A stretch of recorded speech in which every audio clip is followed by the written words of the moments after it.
우리 양옆에 분들과 한번 인사해 보도록 하겠습니다. 당신 때문에 살맛 납니다 라고 한번 인사해 볼까요? 네.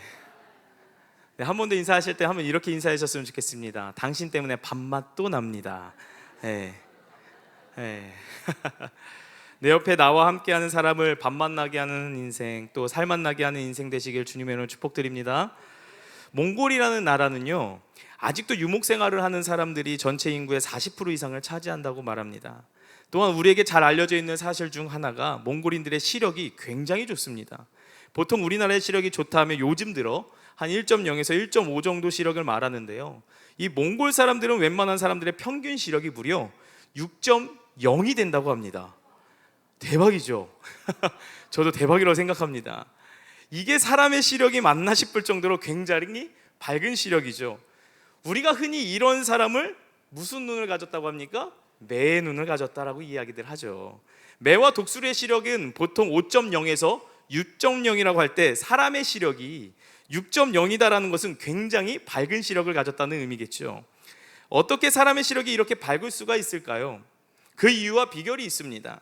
몽골은 대부분 유목 생활을 합니다. 그래서 초원을 풀어놓은 양이 자기가 이제 자기의 양을 초원에 풀어놓죠. 그리고 그 양이 안전한지를 끊임없이 확인해야 해서 멀리 바라보는 습관을 가지고 있다는 거예요. 이렇게 멀리 내다보는 습관이 좋은 시력을 가질 수 있는 비결이라는 거죠. 요즘 들어 우리 아이들 있잖아요. 그 스마트폰을 많이 사용해서 이 현대인들의 평균 시력이 많이 저하되었다고 합니다. 후천적으로 40까지 온다고 하죠. 이렇게 시력이 떨어지는 공통적인 이유는 바로 가까이 보기 때문입니다. 항상 눈앞에 있는 것, 그리고 그 초점을 눈앞에 있는 것만 초점을 두고 집중을 하다 보니까 한 곳에 시선이 계속 머무르기 때문에 이 시력이 떨어질 수밖에 없다라는 거예요. 몽골인들의 이야기와 지금 현재 우리가 살고 있는 현대인들의 이야기를 통해 우리가 알 수 있는 것이 있습니다. 인간이 볼 수 있는 가시거리를 멀리 바라보는 습관을 통해 좋은 시력을 가질 수 있다라는 것이에요. 그런데 영적인 시력도 마찬가지입니다. 영적인 시력이 좋아지는 방법은요, 하나님께서 행하시는 일을 더 멀리 그리고 더 넓게 바라보고 우리 안에 잠재되어 있는 믿음을 더 극대화시켜야 하는 것이죠. 반대로 영혼의 시력이 좁아지고 떨어지는 이유도 동일합니다. 계속해서 나의 현실의 이 문제, 내 눈앞에 있는 문제에만 집중하고 그것에 초점을 맞추다 보면은요, 이 믿음의 시력 또한 떨어질 수밖에 없다라는 점이에요. 사랑하는 성도 여러분, 바라기는요, 하나님의 약속을 믿는 믿음 안에서 이 주님의 인도하심과 말씀의 성취하심을 바라볼 수 있는 믿음의 시력을 저와 모두 다 가지시기를 주님의 이름으로 축복드립니다. 네, 오늘 본문 속 에스더 또한 문제를 직면하고 문제를 해결하는 방식을 보면 에스더에게는요, 남다른 영적인 시야가 있었고 영적인 시력이 있었음을 우리는 볼 수 있습니다. 대부분 우리가 생각하는 에스더의 이 각오, 죽으면 죽으리이다, 이 한 줄로 마치 단순화시키는 경향들이 있는데요, 그동안 우리가 살펴본 바대로 에스더에게는 매 순간순간마다 생명을 건 각오 속에 폭풍 같은 어려움이 늘 있었습니다. 두려운 왕 앞에 부름 없이 나아갈 때도, 왕의 금규를 붙잡을 때도, 왕이 소원을 물을 때도, 문제 해결을 유보하고 더 완전한 성취를 향해 한 발 뒤로 물러서는 순간에도, 살 떨리는 공포와 긴장의 순간을 넘어갈 때마다 이 본문의 이 에스더는요, 어떤 태도를 취하는지 아십니까? 그의 시선은요, 늘 상황에 있지 않았습니다. 상황을 보지 않았다라는 거예요. 눈앞에 있는 시선에 두지 않았습니다. 자기 두려움을 보지 않았어요. 믿음의 가시거리를 최대한 늘리고 멀리 보고 있었다는 거예요. 그렇기 때문에 에스더는 즉흥적이지 않는, 마치 이미 준비된 지략과 계획을 가지고 이 아하수에로 왕을 대하는 모습을 우리는 볼 수 있습니다. 그래서 오늘 본문 말씀을 보시면요, 절정의 꽃지점을 닿아 있는 것을 우리는 보게 되는데요, 왕이 드디어 하만과 함께 에스더가 베푼 두 번째 잔치에 참여하고 있습니다.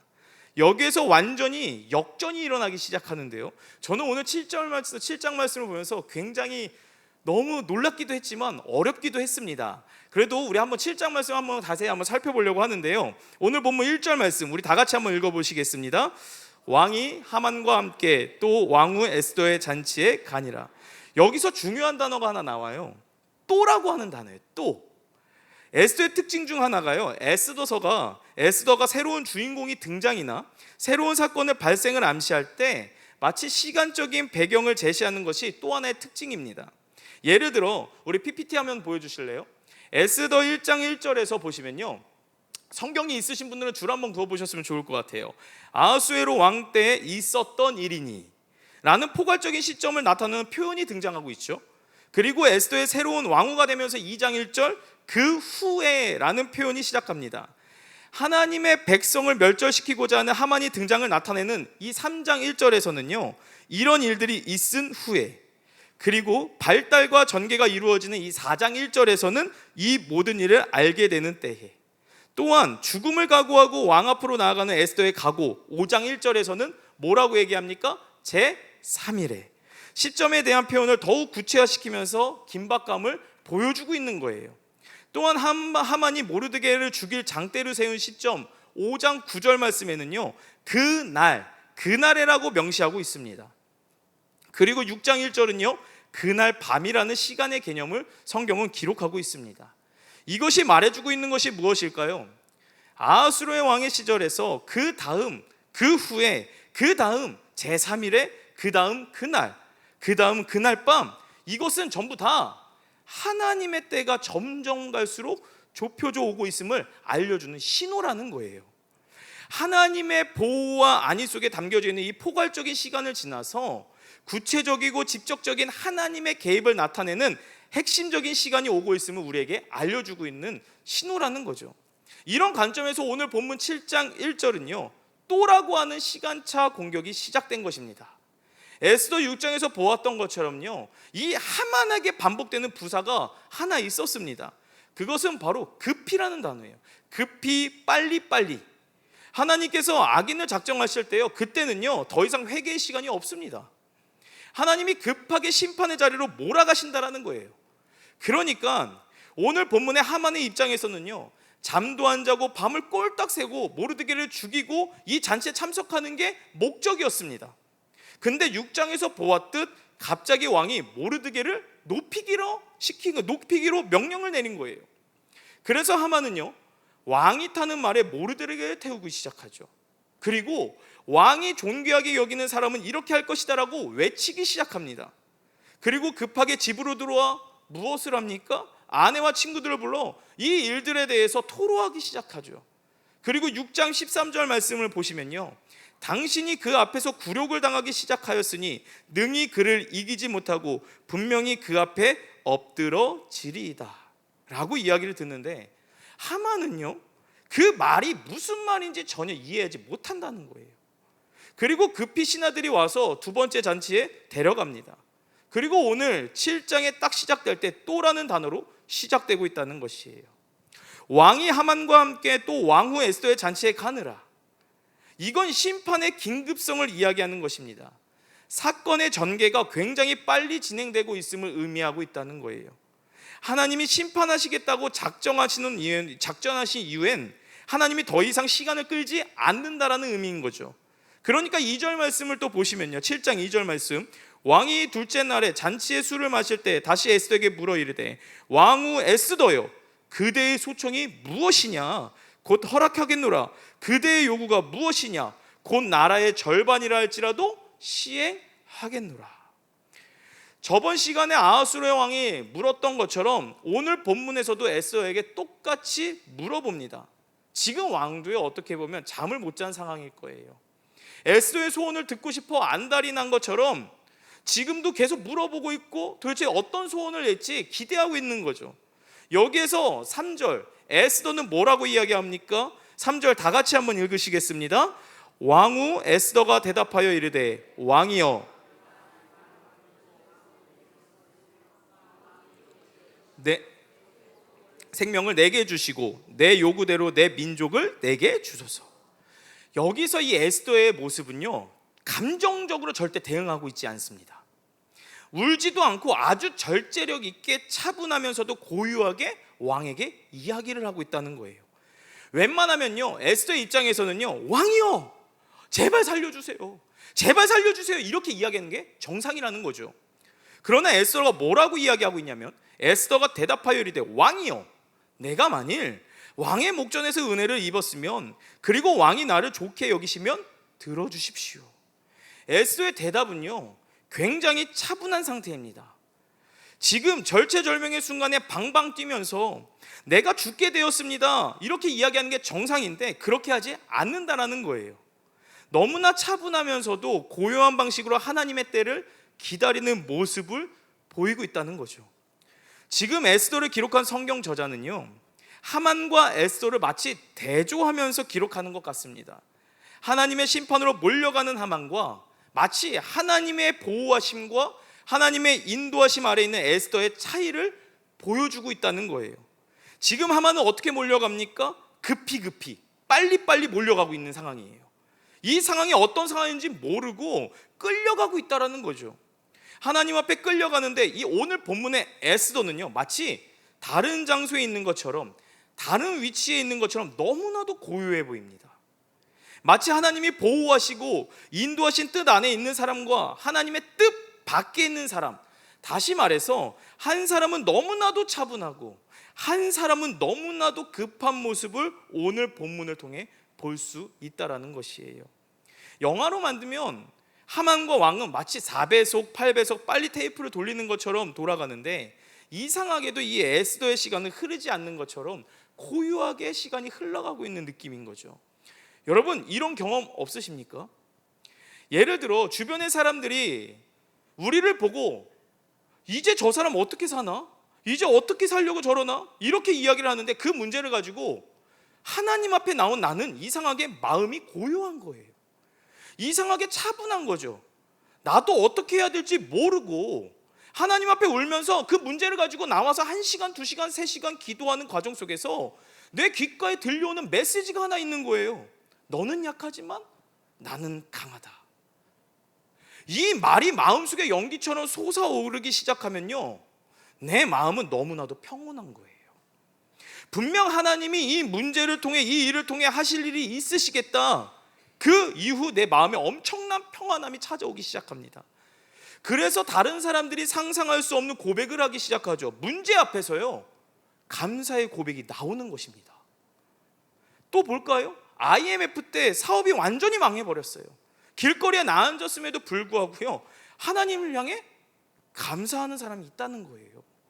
이게 바로 하나님 손에 붙들린 자의 특징이라는 것입니다.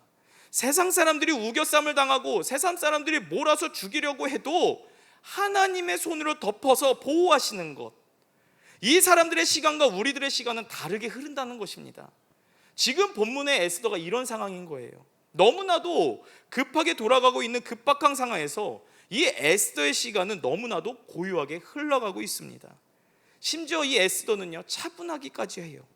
이 모습이 보여주는 의미가 무엇일까요? 바로 하나님의 평안이 이 에스더 안에 있었다라는 증거예요. 그런데 수동적으로 아무것도 안 하고 하나님 알아서 하세요, 이런 모습이 아니라는 거예요. 4절 다 같이 보실까요? 4절에 나와 내 민족이 팔려서 죽임과 도륙함과 진멸함을 당하게 되었나이다 라고 이야기를 하고 있죠. 근데 재미있는 건 3절에 에스더가 기승전결로 이야기하지 않습니다. 서러운 본론 결론을 왕에게 설명을 해야 되는 게 맞는데 바로 뭐라고 얘기합니까? 왕이 좋게 여기시면 내 소청대로 내 생명을 내게 주시고 내 요구대로 내 민족을 내게 주소서. 왕 입장에서는 이걸 듣고 이해하지 못했을 것입니다. 에스더는요, 서론과 본론을 설명하고 있는 것이 아니라 바로 결론부터 이야기하고 있다는 거예요. 내 민족을 주시고 내 생명을 주세요. 이러니까 왕의 입장에서 궁금했을 거예요. 무엇이 궁금했습니까? 내 민족? 내 민족은 도대체 무슨 민족일까? 이어서 4절 말씀에 나와 내 민족이 팔려서 죽임과 도륙함과 진멸함을 당하게 되었나이다. 여기 나와 있는 내 민족이라고 이야기를 하죠. 에스더가 처음엔 자기가 어떤 민족인지 밝히지 않았습니다. 왕도 에스더가 유다인인지도 모르고, 에스더가 유다인인지 전혀 모르고, 하만도 전혀 모르고 있습니다.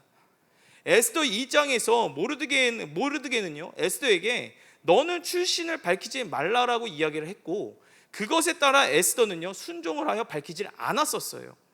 근데 결정적인 순간 자기를 딱 드러내는데 뭐라고 이야기하고 있습니까? 나와 내 민족이, 즉 이것은 무엇을 말하는 거냐면 자기 정체성을 왕에게 드러내고 있다라는 것입니다. 한마디로 이 말을 듣고 하만이 가장 놀랐을 거예요. 그리고 4절 이어서 보시겠습니다.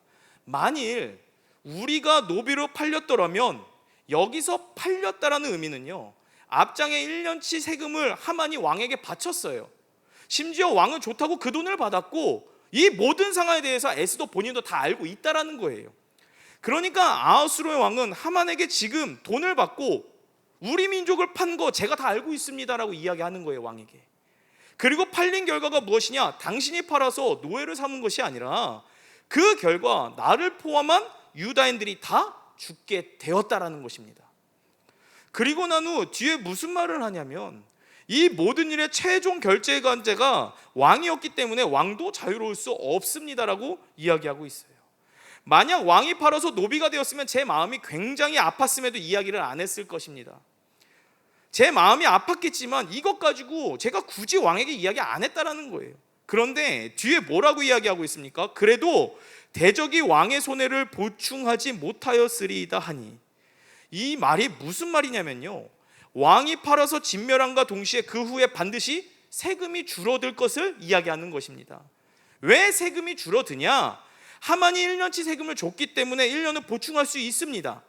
그러나 세금을 많이 낸 하만도요, 유다인들을 싹 다 죽여버리면 그들이 가지고 있는 재산을 탈취해서 이 세금으로 낸 돈보다 더 많은 것을 얻을 것이고, 왕은 분명히 1년 이후에 유다인들이 냈던 그 세금이 줄게 되면 왕의 지배력 또한 약화될 것임을 에스더는 이야기하고 있는 것입니다. 마치 에스더가 지금 말하는 모습을 보면은요, 굉장히 지혜로운 모습입니다. 왕을 마치 위한 것처럼 이야기하고 있습니다.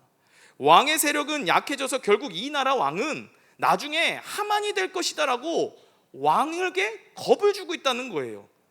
이게 얼마나 친밀하고 무서운 이야기입니까? 그래서 아하수르 왕은 어떻게 반응하는지 아십니까? 5절 말씀에 왕은 고함을 치르며 이야기를 하죠.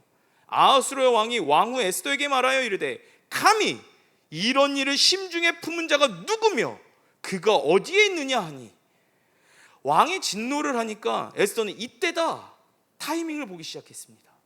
이때가 금식 기도한 그 타이밍, 하나님이 허락해 주신 정확한 타이밍에 이렇게 이야기하는데요, 6절 말씀에 이야기하는 거를 우리 다 같이 한번 읽어보도록 하겠습니다. 6절 시작. 에스더가 이르되 대적과 원수는 이 악한 하만이니이다 하니 하만이 왕과 왕후 앞에서 두려워하거늘.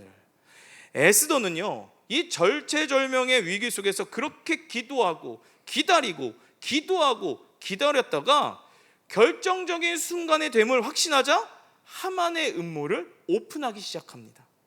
근데 6절 말씀에 하만이 왕과 왕후 앞에 두려워하거늘 이라고 하는 단어를 유심히 볼 필요가 있습니다.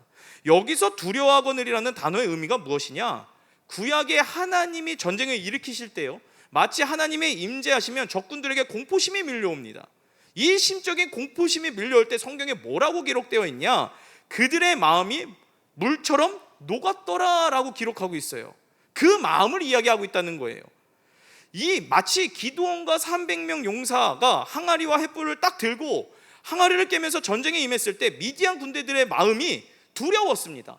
여기서 두렵다라고 했을 때 무슨 의미냐? 물처럼 녹았다. 이것이 신적인 공포가 임했다라는 의미라는 거예요. 지금 하만에게 그런 공포심이 몰려들기 시작한 것입니다. 그리고 그 전까지 하만의 당당함과 교만한 모습은 보이지 않고 두려워 떨며 어떻게 행동하고 있습니까?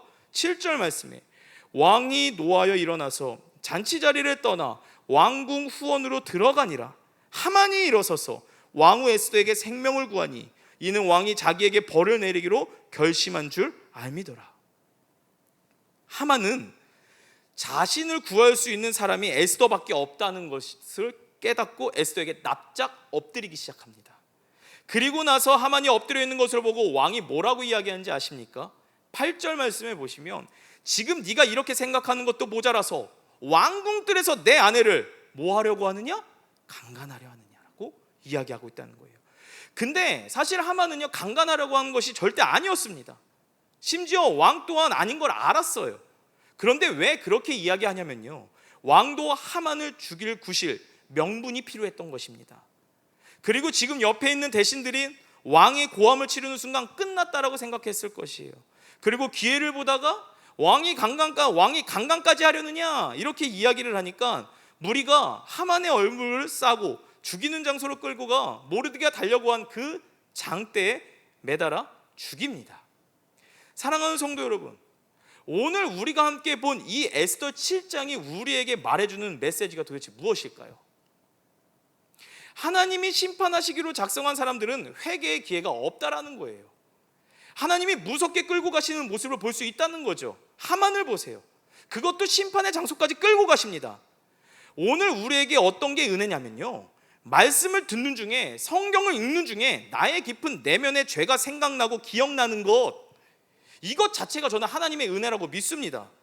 왜냐하면 내가 돌이킬 수 있는 기회이기 때문에. 나의 죄가 생각나고 죄 때문에 가슴이 아프다는 것은 성령 하나님이 우리 마음속에 들어오셔서 생각나게 하심을 통해 돌이킬 수 있는 기회를 주신다는 것이에요. 오늘 우리가 말씀을 듣는 중에도요, 분명히 누군가에게는 우리의 죄가 떠오르게 하는 것, 이것은 성령 하나님께서 우리의 마음속에 임재하셨다는 사인이라고 저는 믿습니다. 그리고 이것을 오늘 본문 7장 1절에서 10절까지 말씀 중 하나님이 우리에게 어떤 하나님으로 드러나고 있는지 아십니까? 어떠한 상황에서도 자기 백성을 지키시고 보호하시는 하나님이시라는 거예요. 하나님은 절대로요, 자기 백성을 버리지 않으시는 하나님이심을 반드시 믿으시길 바랍니다. 에스더의 상황은요, 도저히 풀릴 수 없는 상황입니다. 이제 시간이 지나면 모든 유다인들이 다 말뚝에 박혀서 죽어야 되는 상황이었습니다. 그런데 하나님께서 개입하고 그리고 하나님께서 일하기 시작한 순간 이미 하나님께서 역사하고 계심을 보여주는 모습이라는 거예요. 하나님께서는요, 기도하게 하시고 그리고 또 상황을 조정해 나가시며 하나님의 뜻을 이루어 가신다는 것입니다. 그리고 그 뜻이 무엇이냐면 자기 백성을 여전히 보호하신다는 것입니다. 우리가 세상을 볼 때 하나님이 없다라고 하는 눈으로 바라보면 절대로 하나님의 일하심을 볼 수 없습니다. 그런데 믿음의 눈을 가지고 딱 보기 시작하잖아요. 우리가 믿는 하나님은요, 여전히 자기 백성을 보호하시고 지키시고 인도하심을 얼마든지 볼 수 있다라는 것이에요. 다시 말해서 오늘 우리가 이 자리에서 예배드릴 수 있는 이유는요, 하나님이 여전히 자기 백성인 우리들을 지키시고 보살피실 뿐 아니라 걸음을 인도하시고 타이밍을 조정하시고 그 상황을 통제하셨기 때문에 오늘 이 자리에서 예배할 수 있음을 믿으시길 바랍니다. 저는 개인적으로 오늘 보면 이 에스더 7장 말씀을 묵상하면서 사도 바울의 이야기가 계속 떠올랐습니다. 로마서 8장 37절 말씀인데요, 로마서 8장 37절 우리 다 같이 읽으시겠습니다. 그러나 이 모든 일에 우리를 사랑하시는 이로 말미암아 우리가 넉넉히, 아멘. 여러분, 이 일은 오늘 우리에게도 일어나고 오늘 본문의 에스더에게도 일어나고 있다는 것이에요. 이 땅에 우리의 삶도 하만처럼 악한 음모를 가지고 우리를 공격하고 가정을 무너지게 하고 자녀들을 혼미하게 만드는 자가 반드시 있다라는 것입니다. 그러나 이 모든 일이 어떤 일입니까? 우겨쌈을 당하는 일이에요. 우리가 말할 수 없는 고통 가운데 들어간 그 일이 오지만 우리를 사랑하시는 이로 말미암아 우리가 이기는데 그냥 이기는 것이 아니에요. 넉넉히 이기느니라. 아멘이십니까? 근데 그러나 이 모든 일을 할 때 모든 일이 무엇입니까? 그건 8장 36절 말씀을 보시면 알 수 있습니다. 8장 36절 나오고 있어요. 다 같이 한번 읽어보시겠습니다. 기록된 바 우리가 종일 주를 위하여 죽임을 당하게 되며 도살당할 양같이 여김을 받았나이다 함과 같으니라. 이게 바로 8장 37절에 말하는 이로 말미암아에 대한 내용이에요. 우리에게 일어난 수많은 아픔들이 있습니다. 우리에게 마치 파편처럼 다가오는 고통이 있단 말이죠. 우리가 천국 갈 때까지 이 고통 끊임없이 계속 밀려올 것이고 끊임없이 우리를 괴롭힐 것이에요. 그런데 우리에게 뭐가 있냐면 37절에 그러나가 있다라는 거예요. 그러나, 이게 바로 그러나의 신앙이라는 거죠. 하나님의 대역전, 하나님의 대반전을 의미한다는 것입니다. 어려운 문제 속에서도 아픔 때문에 우리는 망하지 않는다라는 거예요. 이것 때문에 우리는 절망하지도 않고 좌절하지도 않는다라는 것이죠. 이것 때문에 우리는 하나님 앞에서 인생이 끝나지도 않습니다. 이유가 무엇입니까? 36절에 죽임을 당하게 되며 도살당할 양같이 당하는 어려움이 있지만 우리에게 뭐가 있습니까? 그러나 하나님이 준비하고 계시다는 것입니다. 무엇을 준비하고 계십니까? 37절 말씀에 우리를 사랑하시는 하나님으로 말미암아 우리는 넉넉히 이겼노라. 내 아픔이, 내 상처가 너무 커서 아무도 만나기 싫고 마치 내 인생이 이렇게 끝났다? 절대 아닙니다. 오늘 본문에서 분명하게 에스더를 통해 하나님은 말씀하셨습니다. 그러나 이 모든 일에 나를 사랑하시는 하나님으로 말미암아 우리가 넉넉히 이길 것이다, 승리할 것이다. 아멘이십니까? 오늘 에스더의 7장 말씀, 하나님의 역전잔치입니다. 그러나 이 그러나의 신앙이 오늘도 여전히 우리 가운데도 임하고 있다는 거예요. 이런 하나님이 오늘 에스더의 하나님이시고 나의 하나님이심을 반드시 믿으시길 바랍니다. 말씀을 맺겠습니다. 오늘 본문의 에스더는요, 절체절명의 위기 속에서도 기도하고 기다렸다가 결정적인 순간에 확신하자 이 하만의 음모를 왕에게 말함과 동시에 하나님이 기적같이 주시는 완벽한 승리를 얻어냈습니다. 우리 또한 에스더처럼 나의 현실에 있는 문제, 내 눈앞에 있는 문제와 상황에 집중하는 것이 아니라 기도를 통해서 보호하시는 하나님, 나를 지키시는 하나님, 여전히 나를 승리의 길로 인도하시는 하나님을 경험하시길 주님의 이름으로 축복드립니다. 끝으로 한 책을 읽다가 저 자신에게 굉장히 도전이 되는 한 문장이 있습니다. PPT 한번 봐주실래요? 엎드림이 엎드림이다. 무슨 말이냐? 이 책 저자는 이렇게 이야기합니다. 들어보세요. 기도하는데 시간을 쓰는 것은 인생의 시간을 절약하는 것이다. 이유는 하나님은 나를 계속 엎드려 있게 내버려 두신 분이 아니니까. 내 힘과 지혜가 아니라 주님 앞에 머물러 지혜와 능력을 공급받아 일하면 놀라운 주님의 인도하심을 경험한다. 더 이상 혼자 애쓰고 용쓰지 말자. 주 앞에 엎드리는 것이 엎드림하는 길이다.